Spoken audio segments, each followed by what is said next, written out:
Bonsoir et merci pour votre fidélité.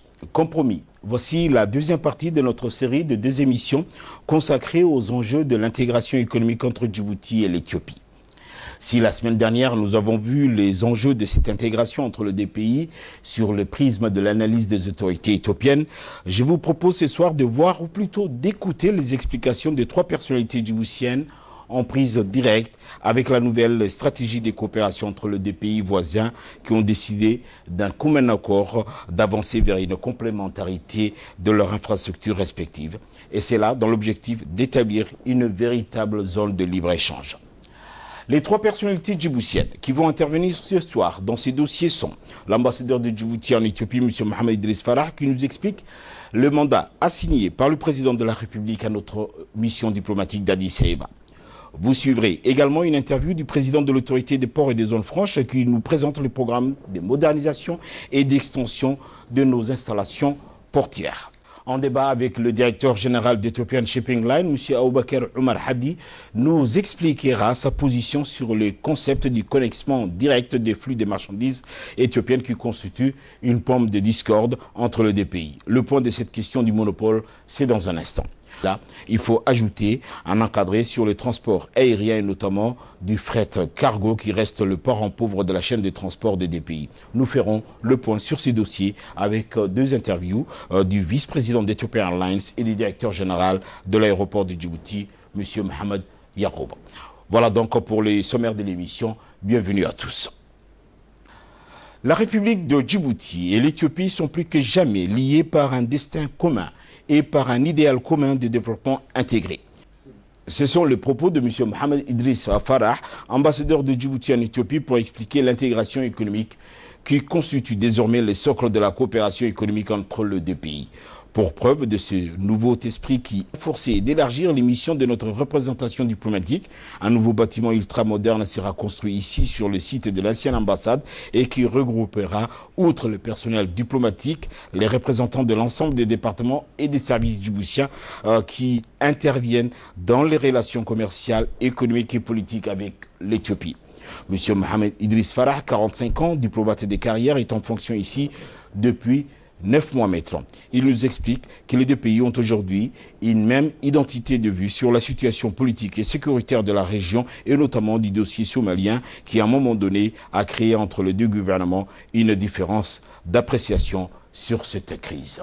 Effectivement, il y avait une différence d'appréciation sur la méthode ou l'approche politique en Somalie, mais bien entendu, les relations entre Djibouti et l'Éthiopie sur la Somalie sont conformes aux objectifs des uns et des autres aujourd'hui, à tel point que Djibouti et les forces djiboutiennes qui sont dans la MISOM et qui se préparent d'ailleurs à aller dans la région de Beledweyne vont remplacer les forces éthiopiennes à partir dans les semaines qui viennent pour travailler avec la MISOM. Mais ceci n'empêche pas que nous travaillons avec les forces éthiopiennes qui sont à la frontière éthiopienne, c'est-à-dire une vingtaine de kilomètres derrière la ville de Beledweyne. Et donc nous travaillons de manière assez rapprochée.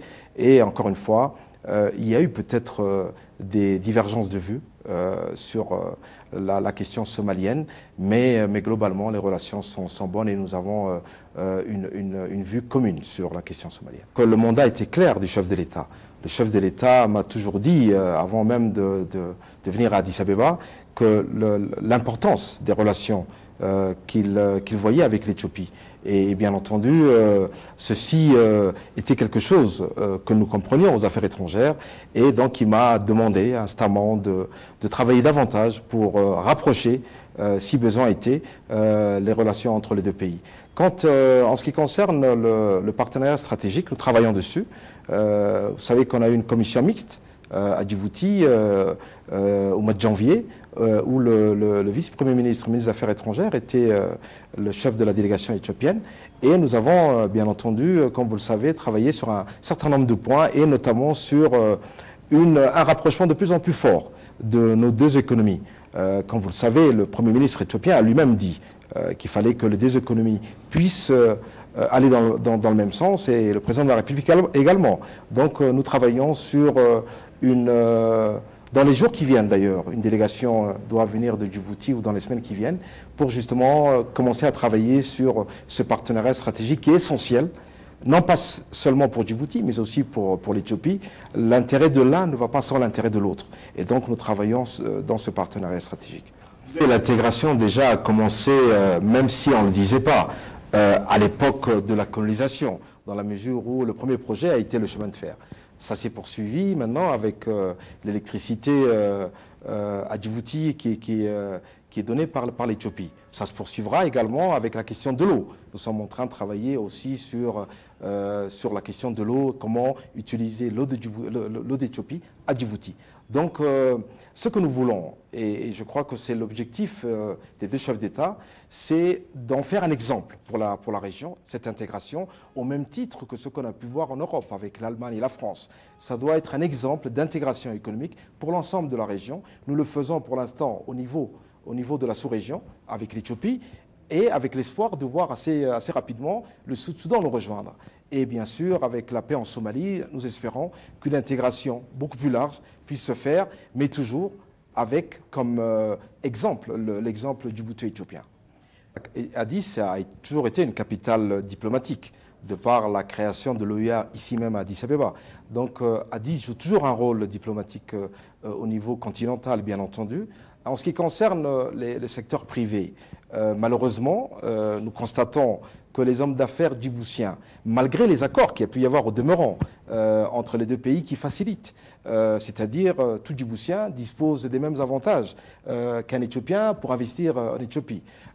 Simplement, il y a encore au niveau du secteur privé djiboutien une certaine froideur ou en tout cas timidité qu'on devra passer au-dessus. Et d'ailleurs, nous appelons les Djiboutiens qui travaillent, le peu de Djiboutiens en tout cas, hommes d'affaires qui sont installés ici, à s'organiser de manière à être beaucoup plus efficaces dans ce qu'ils font et avoir une organisation qui peut être une association. C'est ce que nous a demandé nos partenaires éthiopiens quand on discute avec eux, c'est d'avoir des vis-à-vis djiboutiens, un secteur privé avec une organisation qui peut être avoir un secrétaire général par exemple, et ça permettra à beaucoup d'hommes d'affaires djiboutiens de bénéficier des avantages parce qu'il y en a.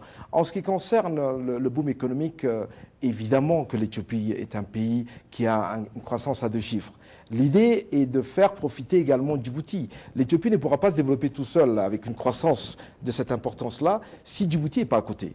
Et donc, il faut que les deux partenaires puissent travailler ensemble et surtout encourager. D'ailleurs, je lance un appel aux hommes d'affaires djiboutiens pour qu'ils viennent s'installer ici. On est là pour les aider, pour leur dire quels sont les avantages, comment contourner les difficultés s'il y en a. Bien sûr, nous comprenons aussi les hommes d'affaires djiboutiens en ce qui concerne les transferts de fonds, par exemple. Mais tout ceci va se faire et je crois qu'il faut avoir confiance aux capacités des entrepreneurs djiboutiens et c'est la raison pour laquelle je profite de cette occasion pour vraiment leur dire n'hésitez pas, venez, nous sommes très heureux de vous aider au niveau de l'ambassade à vous intégrer ici, à vous installer, mais il y a des potentialités qu'il ne faut pas rater et nous considérons que l'économie djiboutienne est véritablement rattachée à l'économie éthiopienne. Vous savez, on est deux peuples situés des deux rives d'une frontière. Nous avons toujours eu avec l'Éthiopie un destin commun. Nous avons toujours eu des relations séculaires qui ne datent pas d'hier. Et nous aurons des relations de toute façon jusqu'à la nuit des temps avec l'Éthiopie. Ceci a été boosté, si vous voulez, par les leaders de ces deux pays qui sont arrivés et qui ont compris avant tout le monde que l'un ou l'autre pays ne peut vivre seul, que le débouché naturel de l'Éthiopie est Djibouti, que Djibouti doit véritablement s'imbriquer au développement de l'Éthiopie pour elle-même se développer. Il est hors de question pour voir une Éthiopie se développer et une Djibouti dépérir. Il est hors de question, il est impossible. Donc la meilleure manière, c'est de travailler ensemble. La question qu'il faut se poser, c'est comment y arriver. Nous travaillons sur ça et les deux gouvernements travaillent de manière assez rapprochée. Et nous avons comme je disais tout à l'heure, une commission mixte à Djibouti qui a donné des résultats vraiment palpables. Et ce dont parlait le Premier ministre éthiopien, du gagnant-gagnant, effectivement. Et il faut que du côté djiboutien, nous comprenions qu'il est possible de gagner en même temps que les Éthiopiens, ensemble avec eux. Je crois que c'est ça la finalité de l'analyse que je peux faire.